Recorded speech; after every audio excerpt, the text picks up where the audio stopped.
All right, welcome back. Episode 2. Let's go ahead and get right into it.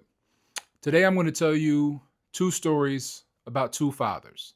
One of them is not a father that I'm proud of. The other is about a father that I'm learning how to become, that I'm walking into every single day and I'm learning how to love. Now, again, it's two stories, it's two fathers, but I'm going to connect them with the same characters and the same circumstance.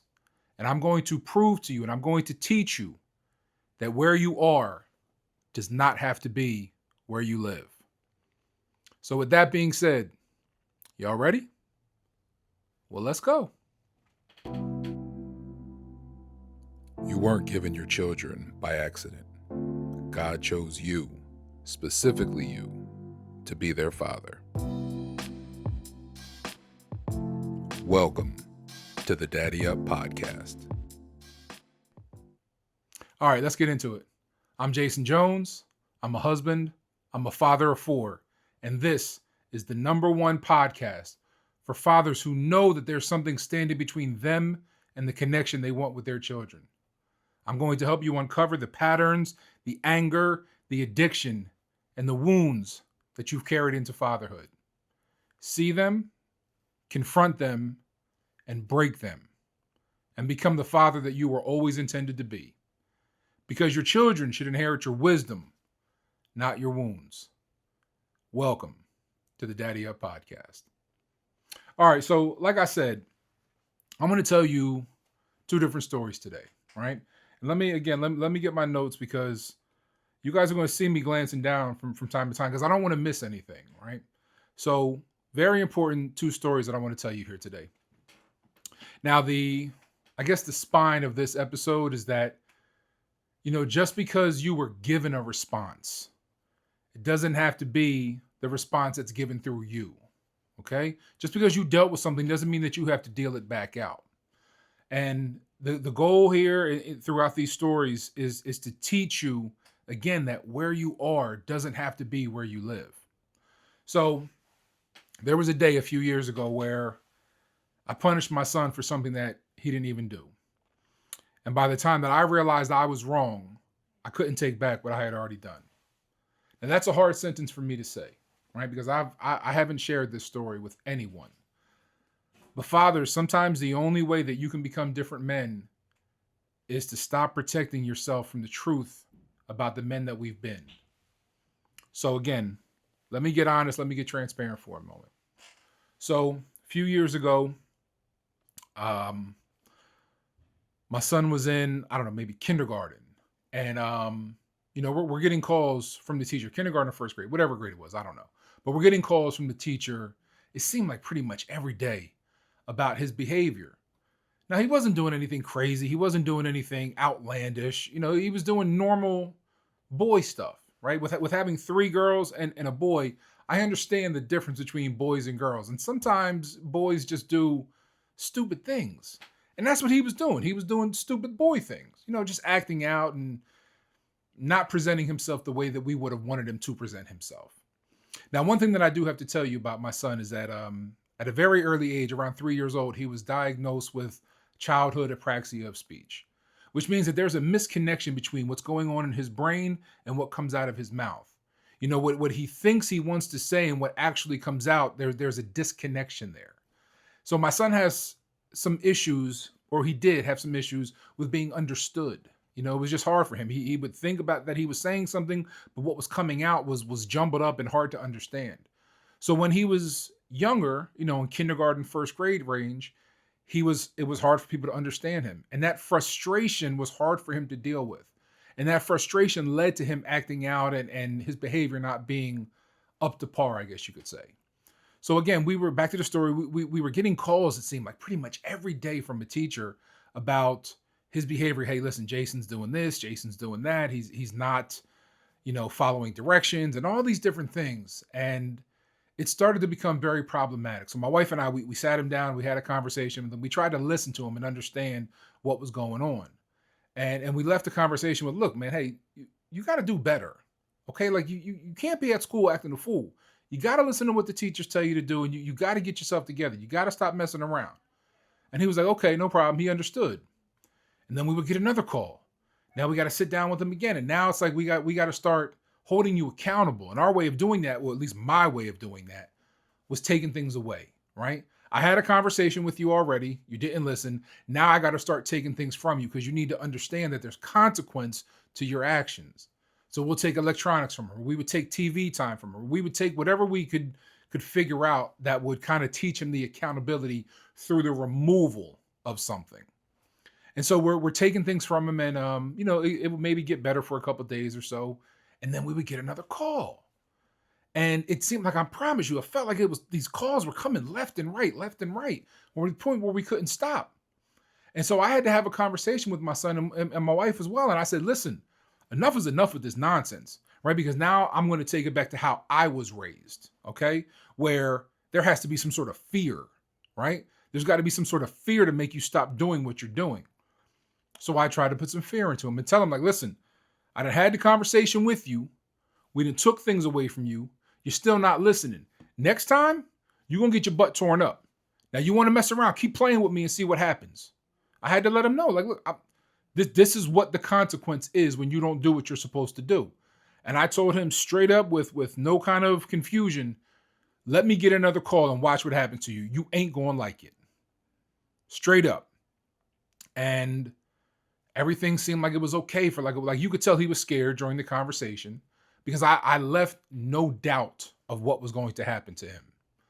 And again, it seemed like he got better. And then maybe, I don't know, maybe like a week or so went by and I got an email, right? Now the teacher had sent, let me back up.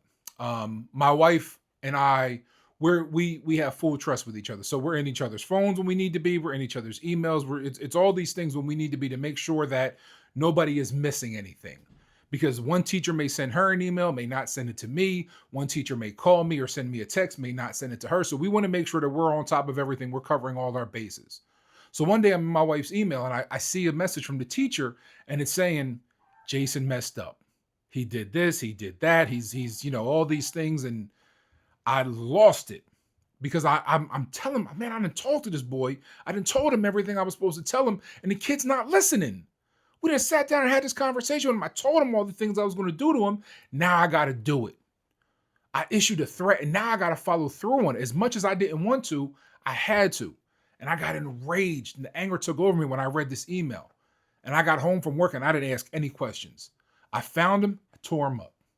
And then when I say I beat him bad, I mean, I'm not proud of it by any stretch. I beat him bad. And my anger came out in so many different ways during that interaction with him. And I wasn't proud and I walked away and I felt terrible and it put me into a depressive state. But again, I'm justifying it by saying I told him not to do this and he did it. He didn't listen to me. So this is what you get. These are the consequences. That's how I'm justifying it. And I remember my wife came home from work and I told her what happened. And she's like, well, did the teacher call you? Did she what? And I was like, no, she sent you an email. I saw the email that she sent you. My wife's like, what email? And I'm like, she sent you an email about him messing up again. And so she goes into her inbox and she looks and she's like, babe, this the email that you're talking about? And she shows it to me and I'm like, yeah. And she's like, look at the date on that. And it's from probably about 10 days earlier. And she said, this is the email that came or that prompted us to have the conversation with him last time where you threatened him. He ain't do nothing. And I realized in that moment that, again, I made the mistake and I saw an email that was, again, dated 10 days ago, an email that I had threatened him off of. And I went and I reacted. I let the anger come out of me and I beat him for something that he didn't even do. And I know the whole time that I'm on top of him and I'm screaming and I'm hitting him and I'm doing what I'm doing, I know in his mind, he's thinking like, what's going on? I didn't do anything wrong. Why am I receiving this treatment? Why am I getting hit like this? I didn't do anything. And that shame and that embarrassment and that guilt that I felt when I walked away from him after I had done it was increased tenfold because now I know I did it and I messed up. I shouldn't have done it. And I again, the shame that I felt was enormous. And I had to start asking myself some questions like, what is going on with me What led me to get to that point where I can just do that to my son who didn't deserve it at all? And that's when I realized a couple things, right? I wasn't a regulated father, not at all. Now, a regulated father, when he gets information like that, there's a couple things that he does. A regulated father will say, "What happened?" He'll ask questions. A regulated father will say, "Is this accurate?" Right? He'll say, "What does my child say happened? Let me talk to the child and find out with them what happened." He'll also say, "What response is appropriate?" But with me, I didn't do that. Because for me, anger shortened the distance between assumption and action. My anger took those steps that were in the middle that a regulated father would have and it threw them out the window. I let my anger control me. And again, shorten the distance between assumption and action. And I paid the price for it. And I realized in that moment again, I'm not a regulated father by any stretch of the imagination. And when that anger collapsed my reaction, what happened was I saw what happened, or I saw the email. I decided what it meant. I became angry, and then I acted. Didn't think twice about it. And again, justified it by saying that I told him what to do. He didn't listen. Justified my inability to be a regulated father. And I realized that my biggest mistake that day wasn't that I read an email incorrectly, right? Because people misunderstand things every day.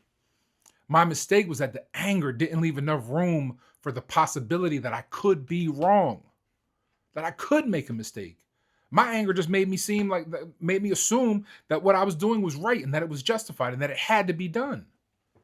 And I'm telling you, I absolutely sliced myself up for what I did to my son. I didn't just ask when I started to think about it. I didn't just ask like, why did I hit him? I started asking myself questions like, why was hitting him so available to me so quickly? Why was that the only thing that I could go to? And then I had to start realizing that that's what I had been through. I had programming, right? Programming that was teaching me how to react, how to move, how to respond in certain behavior, in certain instances, in certain interactions. With me, my programming was pressure happens, right? Child misbehaves. I get angry. I inflict pain. And then the child learns a lesson. And again, because that's what was programmed into me. When I made a mistake, my dad didn't ask questions. My dad didn't want to find out. He didn't want to get to the bottom of it. He got angry. He responded. And I was the one who was left in the middle of that. And that's what I was turning and I was doing over to my sons. And I realized that it was a pattern at that point. It wasn't me getting upset or me. No, it was a pattern that was repeating itself that I had learned through my father's behavior and that I was now teaching to my son through my behavior. It was a pattern that, again, like I said, I had to uncover. I had to see it. I had to confront it. And I absolutely had to break it. And that's what the DaddyUp Podcast is about. So getting back to the story here, one thing that I realized, because my faith leads me, right? And the scripture that I came across that kind of helped to get me to change, and one that I want to use to really help drive home the point that I'm trying to make here is that, and it's James chapter 1, verses 19 through 20. And I'm coming from the NIV. It says, "My dear brothers and sisters, take note of this. Everyone should be quick to listen, slow to speak, and slow to become angry, because human anger does not produce the righteousness that God desires." Now, what I had to figure out and what I pulled out of that was that anger itself was not the entirety of the problem. It wasn't just my anger, right? And the danger of that comes when my anger became my authority, right? When my anger got to decide what happened, why it happened, what my child deserved, and what I was allowed to do next, I had to realize that I was giving the anger, I was giving the emotion way too much power, way too much power. And I also understood that, God gave me authority as my son's father, but he did not give anger the authority over me. And that was a learned behavior that I had to get rid of. And I had to understand that it was more then again, just an anger and a response. It was a pattern repeating itself. And then going to that scripture and understanding that scripture the way that I did allowed me to give myself some grace and allowed me to start confronting these patterns and start dealing with them in a much more healthier way. But, again, I wish that I could tell you that in that moment, that realizing that I was wrong meant that I was never going to feel that impulse again, right? I wish I could tell you that, but it's not true because that's not how change works for me, right? I'm somebody who has to get beat in the head a bunch of times before I finally understand the lesson. Like I'm sure there's a few of you out there who are watching right now are like just like me. You don't learn the quiet lessons, you learn the loud ones.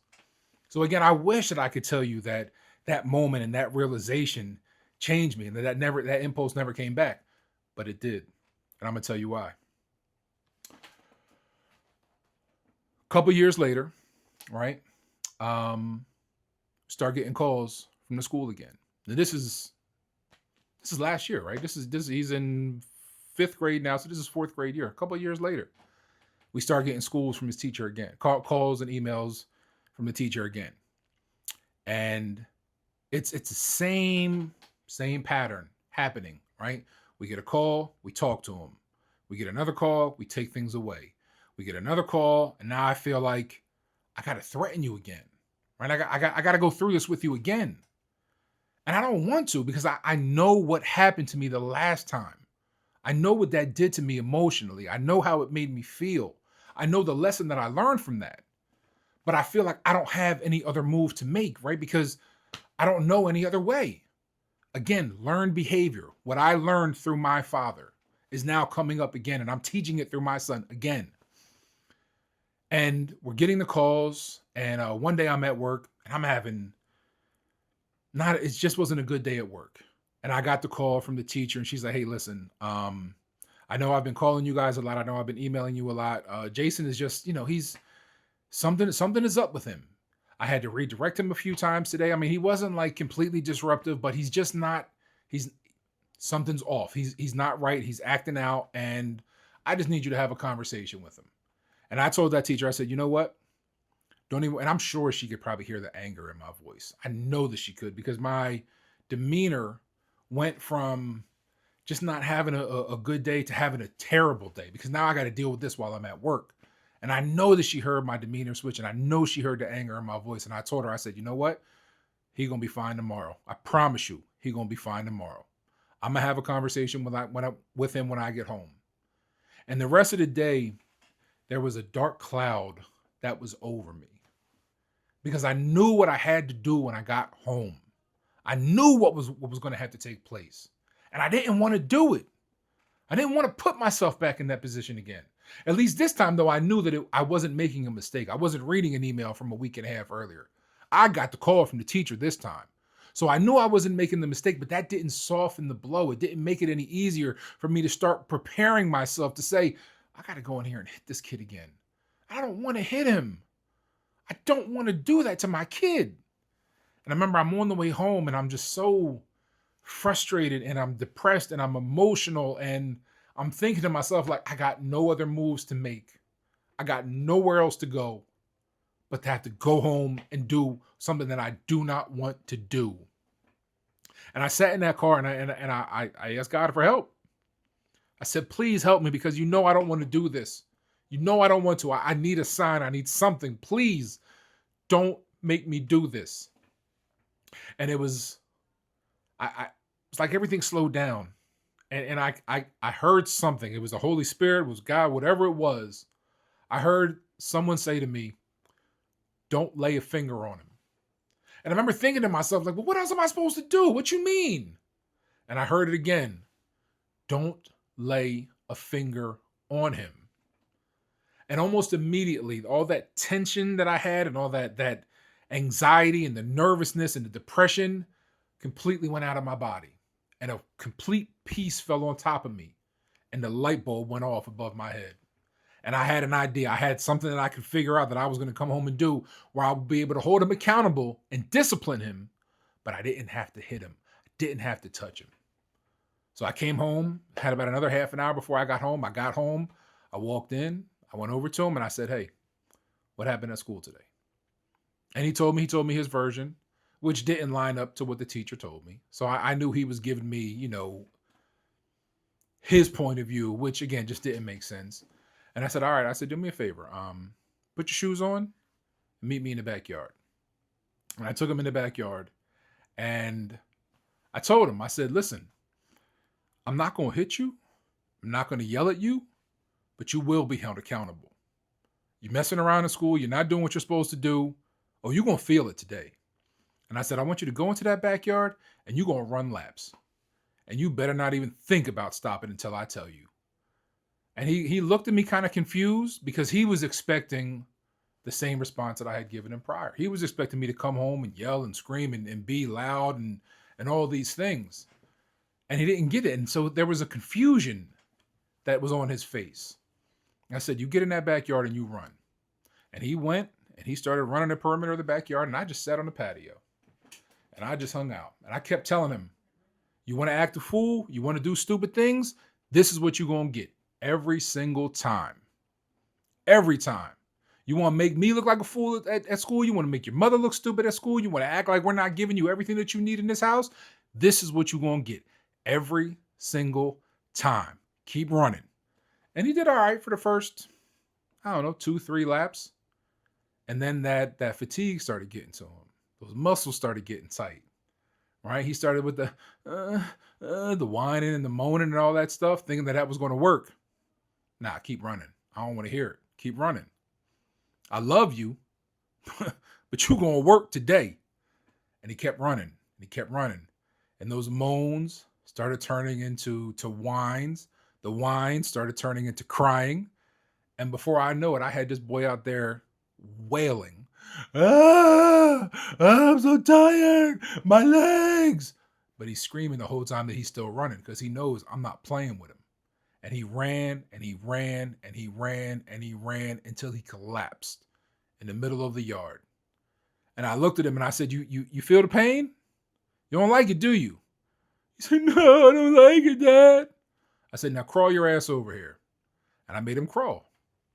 And he got over to where I was. I stood him up and I had looked him deep into his eyes and I told him, "Listen, this is what you're going to get every single time. I'm not going to beat you. I'm not going to hit you. But you are going to be held accountable for your actions.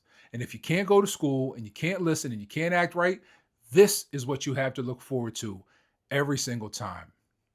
And then I put my hand on his shoulders and I told him, I said, "Jason, I love you. I love you more than you will ever realize. And I love you enough to hold you accountable and to discipline you the way that you need to be disciplined. So don't think that this right here, right now, means that I don't love you, because I do." And I hugged him. I told him go inside, get some dinner. But then I told him when he was on his way inside, "Oh, we coming back out after dinner because this ain't over." And he went inside and I stayed in the backyard for a minute and I felt so, I was proud of myself. I was extremely proud of myself because I didn't let what was done to me be done to my son. I found a different way. I found a way of breaking the pattern. And I thank God for it because he gave me exactly what I needed. God put me through what he put me through years prior so he could get me to finally start realizing the error in my ways and start understanding the patterns and start breaking them. So he put me through that so I could become a better father. And I thank him because that's exactly what I needed to make sure that I didn't do it a second time. I didn't have to continue to be that father. My evolution started when I stopped asking, how do I make him hurt enough to understand? And I started to learn to ask, what response actually helps him learn? What am I going to have to do now to make him get the point? How do I evolve as a father? Punishment tends to ask, what does he deserve because he did this? Right? That's what punishment says. What does he deserve because of this? But healthy discipline asks, what does he need to learn because of this? And I had to realize that discipline is not a matter of punishment. Discipline is a matter of learning. and teaching. And if I use it that way, I'll never have to put a hand on him ever again in my life. Discipline should have some sort of relationship to what you're trying to teach, right? If you're trying to teach responsibility or restitution, self-control, truthfulness, respect, whatever to follow through, whatever it is, your discipline should have some relationship to what you're trying to teach. And if your discipline is just to come in and start hitting, what are you teaching? What are you trying to learn? What are you giving them? What tools? What are they what skills? You're not giving them anything. So I want to ask you this, right?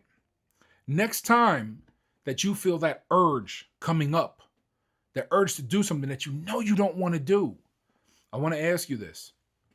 I want you to say to yourself, what actually happened? Slow down for a minute.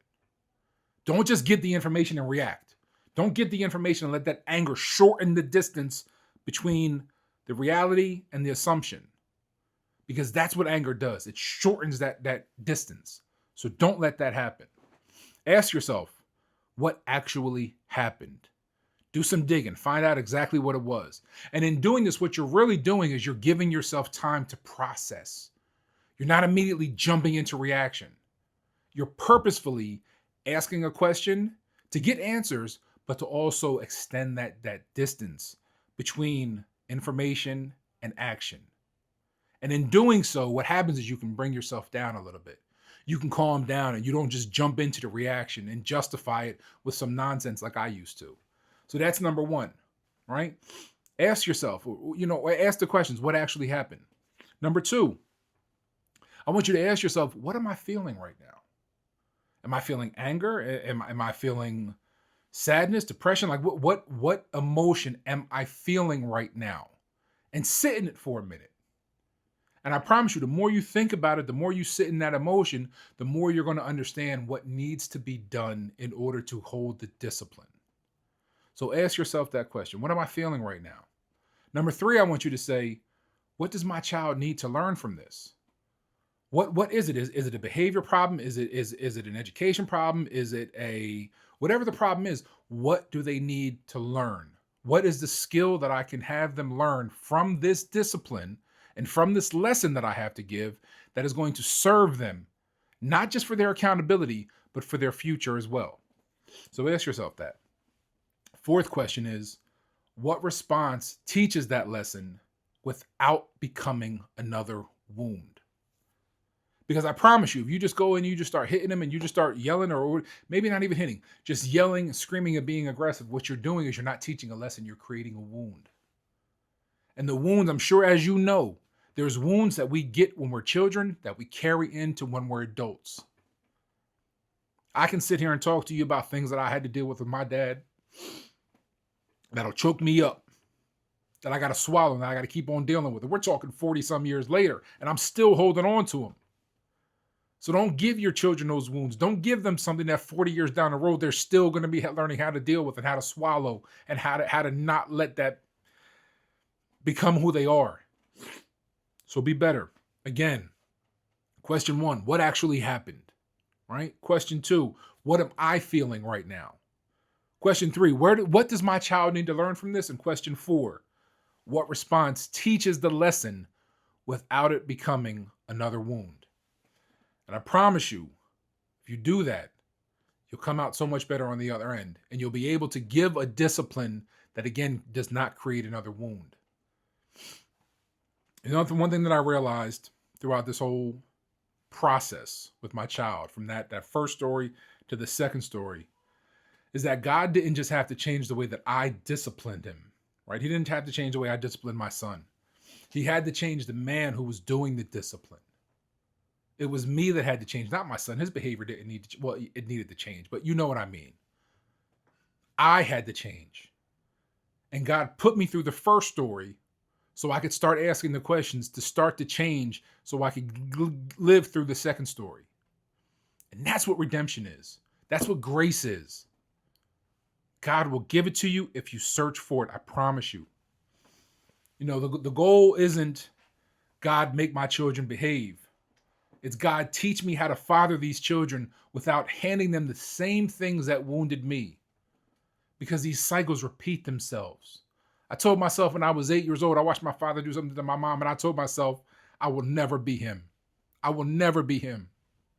And then 30 years later, I saw myself being him. I saw the same fear in my children's face that I used to have when he would come at me about something. And as much as we don't want to repeat, as much as we want to stay away from the things that hurt us as children, we find a way to somehow still be in those cycles. And that's what breaking generational patterns is about. It's about understanding. It's about seeing the pattern. It's about identifying it, uncovering it, confronting it, and breaking it. And that's why this is the #1 podcast for fathers who are looking for a better way.